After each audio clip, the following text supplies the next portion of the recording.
Olá, amigos e amigas, estamos aqui novamente para mais um vídeo. Quer dizer, amigos e amigas não sei, né? Talvez somente o mozão e filhos, tudo bom? Que vão assistir esse vídeo, mas enfim, seguimos deixando aí para eles esse conteúdo. Olá, boa tarde, vamos tomar um chazinho comigo? Bom, hoje eu vim trazer um assunto que eu gosto muito de falar, uma reflexão que eu fiz esses últimos dias. Um golinho no chá porque ninguém é de ferro. E eu fiz uma reflexão sobre como não existe situação ruim. E aí eu vou ser polêmica um pouco nisso, né? Talvez. Mas eu acredito que não existem situações ruins na vida. Eu acho que...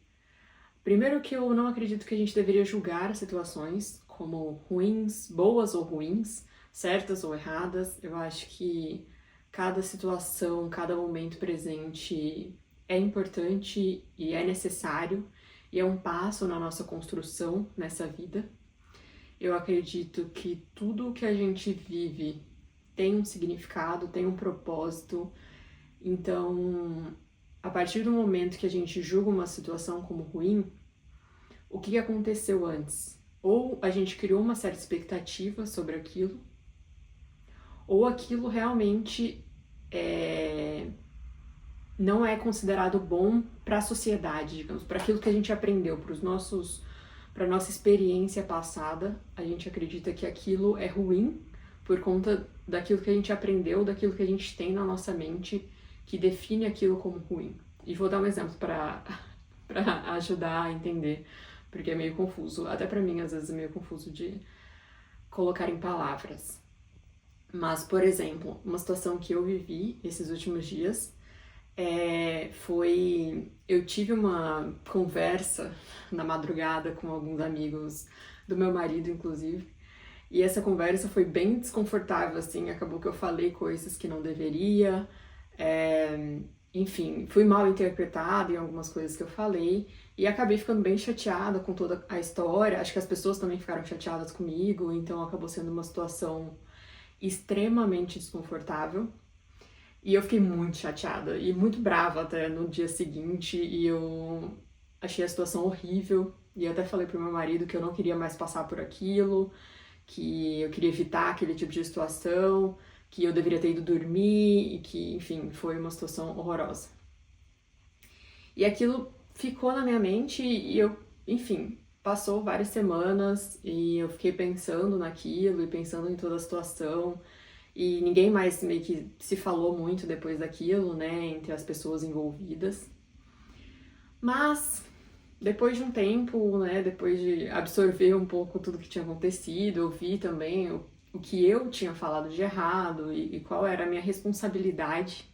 Acho que responsabilidade é uma boa palavra para essa situação. Qual era a minha responsabilidade naquela situação? E aí eu vi que a minha responsabilidade era de pedir desculpa por aquilo que eu tivesse falado de errado, mesmo, ok, pode ser que a pessoa me interpretou errado e eu não queria dizer aquilo, mas não importa. A pessoa entendeu algo, ela ficou chateada comigo, eu me sinto na responsabilidade de pedir desculpas por fazer alguém se sentir mal, se sentir desconfortável, e eu acredito muito nessa responsabilidade e que se os seres humanos tivessem todos essa responsabilidade e essa clareza, a vida seria muito mais simples e com muito menos mágoas. Se a gente conseguisse pedir desculpas pelas vezes em que a gente magoou alguém, mesmo quando a gente acredita que não estava errado. E aí, enfim, daí eu resolvi pedir desculpas, mesmo uma parte de mim considerando que eu não estava errada e que talvez eu não deveria pedir desculpas, talvez não era uma obrigação minha, mas eu acreditava que justamente pedir desculpas ia de alguma forma trazer uma melhora na situação, uma melhora no meu relacionamento com a pessoa e talvez uma melhora até na pessoa, que ia se sentir melhor por receber esse pedido de desculpas. E eu também acredito que quando a gente faz uma boa ação, sem esperar nada em troca, principalmente, essa boa ação reverbera, mesmo que não seja de volta para nós, mas ela reverbera para outras pessoas, em outras situações. Por exemplo, aquela pessoa que eu pedi desculpas, talvez em outra situação ela vai pensar, nossa, eu recebi aquele pedido de desculpas e me fez tão bem, por que não pedir desculpas para outra pessoa em outra situação? Eu acredito que esse reverberar da boa ação é real e acontece no mundo, então isso me dá uma paz interior, ainda mais uma motivação para eu pedir desculpas. E aí, voltando à situação, então aconteceu uma situação que eu julguei ruim, e aí, enfim, pedi desculpas, né? Ainda considerando a situação ruim, desconfortável, mas já tinha melhorado um pouco ali a minha visão do que tinha acontecido. E aí disso reverberou uma coisa muito mais positiva, que aí esses últimos dias enfim, por vários motivos pessoais, eu não consegui ir no aniversário do meu pai no Brasil. E aí E eu tava meio que aquela briga de egos, assim, né? Que eu senti que ele não me convidou direito e foi muito em cima da hora, então eu não tinha como me planejar, eu moro longe. E aí, ao mesmo tempo, né, tipo, aquela briga de egos. Então eu tava assim que, nossa, mas ele nem me convidou direito, por que que eu tenho que pedir desculpa que eu não vou, e etc. E então tava assim, e aí, só que aí, e ficou nisso até o dia do aniversário. E aí chegou no dia do aniversário, eu comecei a refletir sobre, e aí eu pensei, me veio justamente a história da conversa e do pedido de desculpas. Que aí eu pensei, cara, eu pedi desculpas para uma pessoa que não é uma pessoa aleatória, mas é uma pessoa que fez muito menos por mim do que os meus pais, do que o meu pai nesse caso, né? Então, assim, por que que eu vou pedir desculpa para uma pessoa que, né, fez muito menos por mim e eu me senti né, não na obrigação, mas eu me senti que eu deveria pedir desculpas para essa pessoa, mesmo ela não sendo tão relevante na minha vida quanto o meu próprio pai. E eu não vou fazer isso pro meu próprio pai. Então isso pesou muito na minha cabeça. E aí, o que aconteceu? Pedi desculpas pro meu pai. E esse foi um passo muito importante pra mim, que eu acho que eu tenho ainda tenho um pouco de dificuldade ainda estou me curando dos meus traumas de educação e de paz, do que faltou, né, o que eu não tive. E assim, esse foi um passo muito importante pra mim de cura. E eu até recebi um sinal do universo que logo depois que eu mandei o pedido de desculpas, apareceu um arco-íris aqui, tipo assim, na frente de casa. Um arco-íris duplo ainda, um arco-íris super bonito, bem formado. Depois eu vou botar a foto aqui na hora da edição. E aí um arco-íris muito bonito.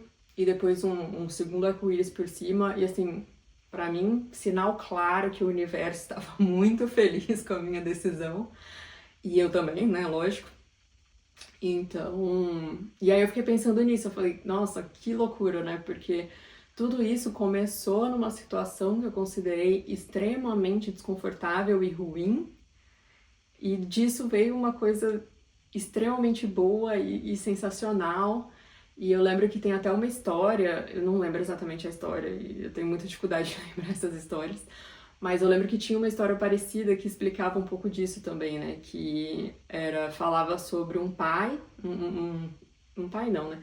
Um homem que aí ele vivia a vida dele e aí acontecia alguma coisa, por exemplo, ele quebrava uma perna, o filho dele, na verdade, que o filho dele, eu contando a história é muito bom. Mas enfim, era o filho dele que quebrava uma perna, e aí todo mundo ficava naquela, nossa, que triste que seu filho quebrou a perna, né? E aí ele, não sei, né? Vamos ver.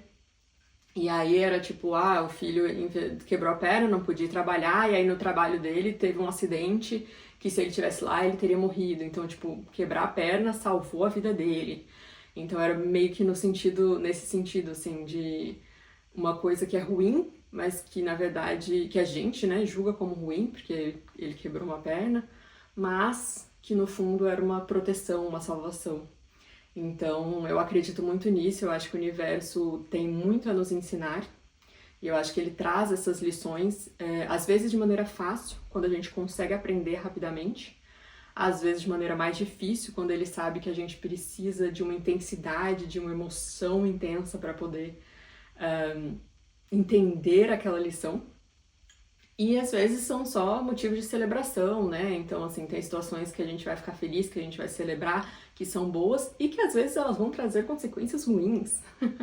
Então isso também acontece, às vezes acontecem coisas boas com a gente, né, que a gente considera que são boas, por exemplo, consegui o emprego dos sonhos que eu sempre quis, e de repente quando você começa a trabalhar, você vê que o emprego não é tão bom assim, não era como você imaginava, e às vezes o universo já te mostrou que não era aquilo pra você, mas você insistiu porque você queria aquilo, porque na sua cabeça aquilo era bom, ou às vezes você queria mostrar pra alguém que aquele emprego, que você conseguiu aquele emprego, aquele status, mas no fundo não era bom. Então por isso que eu considero esse, né, é o tema do vídeo hoje, que não existe nenhuma situação ruim. Eu acredito que as situações são sempre de um aprendizado, de uma evolução ou de uma celebração. Também tem coisa boa, que é só coisa boa. Acho que principalmente quando a gente está alinhado com o universo, com as lições da vida, com os aprendizados, as coisas boas vão acontecendo e elas acontecem com uma frequência enorme. E vou fazer outro vídeo para falar disso aqui, porque eu também vi a minha vida transformada com várias coisas boas acontecendo na sequência. E então eu acredito que quanto mais alinhado a gente está com o nosso propósito, com os nossos valores, com aquilo que é esperado da gente, mesmo que a gente se sente bem, eu acho que todo mundo tem essa voz de sabedoria interna que guia, que fala por onde ir, que fala que passo dar, só que às vezes a gente tem medo de seguir, às vezes a gente não tá muito certo, não consegue ouvir muito bem essa voz, porque tem muita coisa atrapalhando, muito barulho. Então, mas eu acredito mesmo, de verdade, que não existe situação ruim. Acho que tem até um pouco dessa visão budista, né, de não ter muitas expectativas, nem emoções com relação àquilo que te acontece. O presente, é um fato, então não tem emoção nele, mas eu acredito um pouco nesse sentido, mas eu acho que a gente tem que sim celebrar, a gente tem que sentir as emoções, a gente é humano, então eu acho que as emoções fazem parte da gente. Mas eu também concordo com eles de que as emoções não podem tomar conta da nossa vida, né? Elas têm que vir, a gente tem que sentir, elas têm que passar. E assim vai ser, né, sempre a vida. E a gente consegue sim, vai ser um tema de outro vídeo, mas eu também acredito que a gente consegue ter uma felicidade eterna e, ao mesmo tempo, ter essas emoções temporárias, esses aprendizados, essas lições, essas situações que não são ruins, mas são necessárias. E tomar mais um golinho do meu chá. E você? O que você acha das situações da vida? Você acredita que existem situações ruins? E como você acha que a gente deveria olhar para as situações que nos acontecem, como a gente deveria lidar com elas? E deixa aqui nos seus comentários, e se você gostou desse vídeo, se inscreve no canal para ver mais vídeos sobre reflexões. Curte esse vídeo e eu te vejo no próximo vídeo, no nosso próximo tema. Até lá!